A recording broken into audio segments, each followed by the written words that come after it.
কিন্তু নতুন সমস্যা সমাধান হলেও প্রোগ্রামটা কিন্তু পুরনো প্রোগ্রাম, অর্থাৎ এটি সেকেন্ড, অর্থাৎ পার্ট 2, যে নিয়ে আমরা বিষয় নিয়ে যেহেতু সময় খুব কম থাকে তার জন্য কিন্তু একটি প্রোগ্রামে অনেক কিছু বলা হয় না।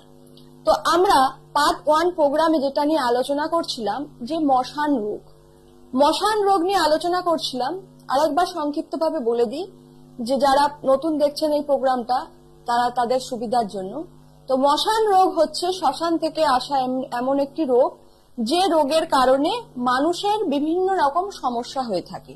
শারীরিক দুর্বলতা হয়ে থাকে, শরীরে খোসপাচড়া হয়ে থাকে, মাথা মেজাজ খিটখিটে হয়ে থাকে, স্বপ্নে দেখে তারা কোথাও থেকে পড়ে যাচ্ছে, সিঁড়ি থেকে গড়িয়ে পড়ে যাচ্ছে, ব্লাড ভমিটিং বা বিভিন্ন কালারের ভমিটিং হয়ে থাকে, শিশুরা বিভিন্ন রকম শরীরের রং পরিবর্তন করে, একটি মানুষ দিনে দিনে ফ্যাকাশে হয়ে যেতে থাকে এবং তারপরে হচ্ছে মনে হয় যেন দেখে রক্ত শূন্য হয়ে গেছে, চোখ মুখ কঠোরগত হয়ে যায় এবং আরো বিভিন্ন রকমের সমস্যা তার শরীরে দেখা যায়।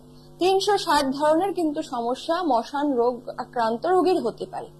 তো সেই কারণে আজকে উপায় বলবো যে এই মশান রোগ থেকে আপনারা কিভাবে বাঁচতে পারবেন। এবার প্রশ্ন হচ্ছে, তার আগে আমি বলে দিই স্ক্রিনে নাম্বার দেওয়া যেটা যাচ্ছে 9088146864, এই নাম্বারে আপনারা হোয়াটসঅ্যাপ আছে, এখানে কিন্তু আপনারা আপনাদের কোনো সমস্যা জানার থাকলে বা কোনো প্রোগ্রাম সম্পর্কে আপনাদের জানার থাকলে, কোনো মন্ত্র সম্পর্কে আপনাদের জানার থাকলে আপনারা এই নাম্বারে হোয়াটসঅ্যাপ করতে পারেন। হোয়াটসঅ্যাপ করবেন, কল কিন্তু করবেন না। কল করার জন্য হচ্ছে এই নাম্বারে, কলিং নাম্বারে কল করবেন এবং কল করে কিন্তু বুকিং এর সময় যারা বুকিং নিচ্ছে তাদের কাছে বুকিং করিয়ে নেবেন। ফোনে কিন্তু কিছু জানতে চাইবেন না। ফোন করে দিদি এটা বলুন, দিদির সাথে কথা বলতে চাই, নিজের সম্পর্কে জানার কিছু আছে, এগুলো কিন্তু ফোনে ডিসকাস করা হয় না। আপনাদের জানতে গেলে অবশ্যই কিন্তু আসতে হবে চেম্বারে আসতে হবে, অথবা আপনাদেরকে জানতে গেলে আসতে অনলাইনে আপনাদেরকে যে ফিসটা আছে সেটা পেমেন্ট করতে হবে। পেমেন্ট করে আপনারা কিন্তু আপনাদের ডিটেলস হোয়াটসঅ্যাপে দেবেন, তারপরে নির্দিষ্ট সময় আমি বলে দেবো, সেই সময় কিন্তু আপনারা আমার সাথে কল করতে পারবেন। ফোনে কিন্তু এমনি দিদির সাথে কথা বলবো, দিদির সাথে গল্প করব, এটা কিন্তু ফোনে করা হয় না। আপনারা কিন্তু অনেকেই এই ভুলটা করেন, বেকার আপনাদের সময় কিন্তু তাতে নষ্ট হবে। এবার হচ্ছে গিয়ে বলে দিই যে চেম্বারগুলো কিন্তু আপনারা কিন্তু যেসব চেম্বারগুলোকে নিয়মিত পাচ্ছেন সেগুলো তো পাচ্ছেনই। বোলপুর মেচেদা থেকে যারা ফোন করছেন, বোলপুর, মেচেদা, কৃষ্ণনগর, বহরমপুর, এখানে কিন্তু আমাকে মাসে একবারই করেই পাবেন। বর্ধমানেও তাই মাসে একবার করেই পাবেন, কিন্তু সেটার জন্য মাসের প্রথমে 1 তারিখ থেকে 7 তারিখের ভেতরে আপনাদের কিন্তু নাম বুকিং করাতে হবে। বুকিং করালে তবেই কিন্তু আপনারা 15 তারিখের পরে সমস্ত ডেটগুলো দেওয়া হয়, তখন কিন্তু আপনারা দেখাতে পারবেন। আপনাদেরকে নির্দিষ্ট ডেট কিন্তু দিয়ে দেওয়া হবে, ফোনের মাধ্যমে জানিয়ে দেওয়া হবে। তো যাই হোক, আসুন এই মশান রোগ থেকে বাঁচবেন কি করে। প্রথম হচ্ছে যেটা হচ্ছে বলবো সেটা হচ্ছে স্নান ক্রিয়া। স্নান ক্রিয়া কি করবেন? স্নানের মাধ্যমে কিন্তু আপনারা মশান রোগ থেকে দূর হতে পারবেন। কি স্নান করবেন?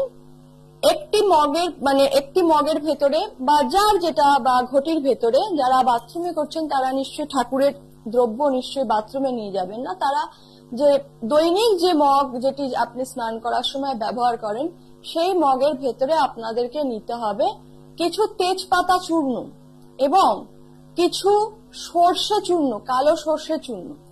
এটিকে আপনাকে স্নান জলের ভেতরে স্নান করার 8 ঘন্টা আগে রেখে দিতে হবে। তার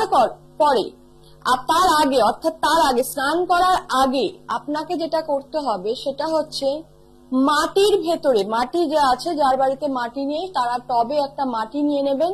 মাটি নিয়ে সেখানে একটা ত্রিশূল অঙ্কন করবেন। সেটা কিন্তু স্নান না করেই করতে হবে এবং সেটা লৌহ শালাকা দ্বারা, অর্থাৎ লোহার পেরেক দিয়ে কিন্তু এইটা করতে হবে। লোহার পেরেক দিয়ে ত্রিশূল অঙ্কন করতে হবে। ত্রিশূল অঙ্কন করে সেখানে লোহার পেরেকটাকে পুঁতে দিতে হবে। যেখানে ক্রিয়াটা করলেন সেখানে কিন্তু আপনারা কিন্তু আর তাকাবেন না।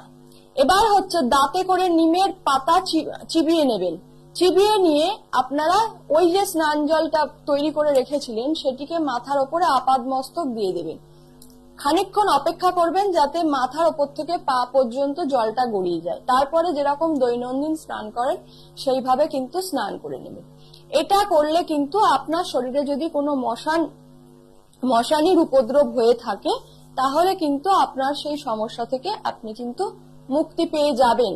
এবং এই শান্তি আপনাকে অন্তত 4টে মঙ্গলবার অথবা 4টে শনিবার কিন্তু ক্রিয়াটি করতে হবে। দ্বিতীয় ক্রিয়া হচ্ছে, এই ক্রিয়াটি আপনারা এই কাজের জন্য ব্যবহার করতে পারেন বা যে কোনো নেগেটিভিটি শরীরে তাড়ানোর জন্য করতে পারেন। নুন হচ্ছে নেগেটিভ বা নকারাত্মক শক্তিকে আকর্ষণ করে, যার জন্য কিন্তু আমি বলি যে দান অনেক সময় আপনারা করেন, কিন্তু কেউ চাইলো যে এক বাটি নুন দিন, এটা কিন্তু করবেন না। তো সেক্ষেত্রে বা কারোর বাড়ি থেকে নুন ধার করে আনবেন না, তার সাথে তার যদি নেগেটিভিটি থাকে সেটাও কিন্তু আপনারা সঙ্গে করে নিয়ে এলেন। বা নিজের প্রিয় ব্যক্তিকে কখনো কিন্তু হাতে করে নুন দেবেন না। তো সেই ক্ষেত্রে এটা গেল। তো নুনের ভেতরে নকারাত্মক শক্তিকে আকর্ষণ করার একটা ক্ষমতা থাকে, যার জন্য বলা হয়ে থাকে যেখানে যেখানে আপনার নেগেটিভিটি আছে সেই নেগেটিভিটির জায়গায় আপনি নুন একটি পাত্রে রাখুন, তাহলে এবং সেটিকে থেকে থেকেই পরিবর্তন করুন, সপ্তাহখানেক বাদে বাদে পরিবর্তন করুন। এই পরিবর্তন করলে আপনার সেই বাড়ি থেকে সেই ঘর থেকে নেগেটিভিটিটা কিন্তু আস্তে আস্তে দূর হয়ে যাবে, ওই নকারাত্মক শক্তি ওই নুনের ভেতরে, এবং এটাকে বাড়ি থেকে দূর করে অন্য জায়গায় ফেলে দিতে হবে। তো নুনের ক্রিয়া কিভাবে করবেন? প্রথম কথা হচ্ছে একটি চেয়ার নেবেন, চেয়ারের ওপরে আপনি বসবেন, হালকা গরম জল হলে ভালো হয় বা ঠান্ডা জলে খানিকটা নুন নিয়ে নেবেন এবং সেই নুনের ভেতরে আপনার পাটা চুবিয়ে রাখবেন। চুবানোর পরে আপনি যেটা করবেন সেটা হচ্ছে গিয়ে নিজের যাদের দীক্ষা হয়ে গেছে তারা চোখ বন্ধ করে ইষ্ট মন্ত্র জপ করবেন। যাদের দীক্ষা হয়নি তারা শৈব মন্ত্র জপ, শিবের মন্ত্র জপ করতে পারেন, ওং নমঃ শিবায় জপ করতে পারেন, ওং জপ করতে পারেন। এই মন্ত্র জপ করতে করতে অন্তত 10 মিনিট চোখ বন্ধ করে অন্য কোনো চিন্তা করবেন না, শুধুমাত্র পাটা নুন জলে চুবিয়ে বসে থাকবেন। আপনার ক্রিয়াটি হয়ে গেলে জলটিকে ড্রেন করে দেবেন, অর্থাৎ ড্রেনে ফেলে দেবেন জলটিকে, এবং আপনি যেখানে স্নানটি মানে জলটি ফেললেন এবং সেই জায়গাটা কিন্তু জল দিয়ে ভালো করে ধুয়ে দেবেন। এটি করুন। আপনার ভেতরে যদি যে কোনো ধরনের নেগেটিভিটি বা যে কোনো ধরনের হাওয়া বাতাস, বাচ্চাদের ক্ষেত্রেও দেখা যায় অনেক সময় হাওয়া বাতাস লাগে, তাদেরকেও কিন্তু আপনারা বাথ সল্ট পাওয়া যায়, সেগুলো দিয়েও স্নান করাতে পারেন, শরীরের যে নেগেটিভিটি আছে সেটা কিন্তু দূর হয়ে যাবে। এবং এটা যদি করেন সেক্ষেত্রে কিন্তু মশান রোগ থেকে কিন্তু দূরীভূত হয়ে যাবে।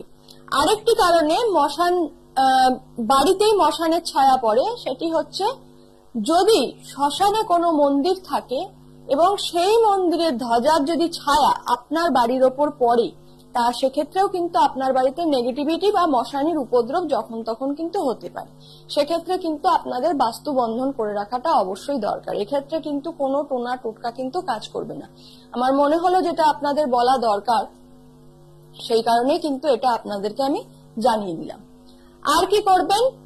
সর্ষের তেলে হরতাল পেষণ করবেন, কাঁচা হরতাল নিয়ে আসবেন, পেষণ করবেন, পেষণ করে সর্ষের তেলে যেখানে যেখানে মশানের চিহ্ন উঠেছে, অর্থাৎ আমি যে আগের এপিসোডে বলেছিলাম যে মশান রোগীদের গায়ে এক ধরনের অ্যালার্জি টাইপের হয়ে থাকে, অর্থাৎ অ্যালার্জি বলা যায় না, এক ধরনের চিহ্ন ওঠে যেটা হচ্ছে খোস পাচড়ার মতো, কিন্তু সেটার খোস পাচড়ার কোনো চিহ্ন থাকে না।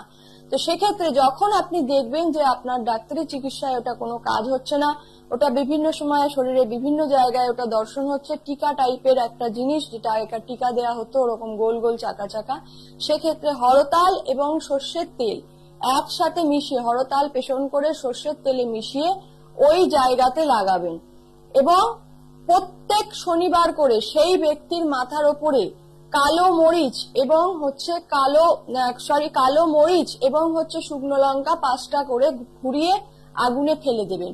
এটি 1 মাস যাবত করুন, মশান কিন্তু আপনাকে ছেড়ে পালিয়ে যাবে। এটা হয়ে গেল আপনার ক্রিয়া, উত্তরায়ণটা। এছাড়াও আরো কিছু কিছু জিনিস আছে যেগুলো ধারণ করলে কিন্তু মশান আপনার শরীরে কোনোদিনই প্রবেশ করতে পারবে না।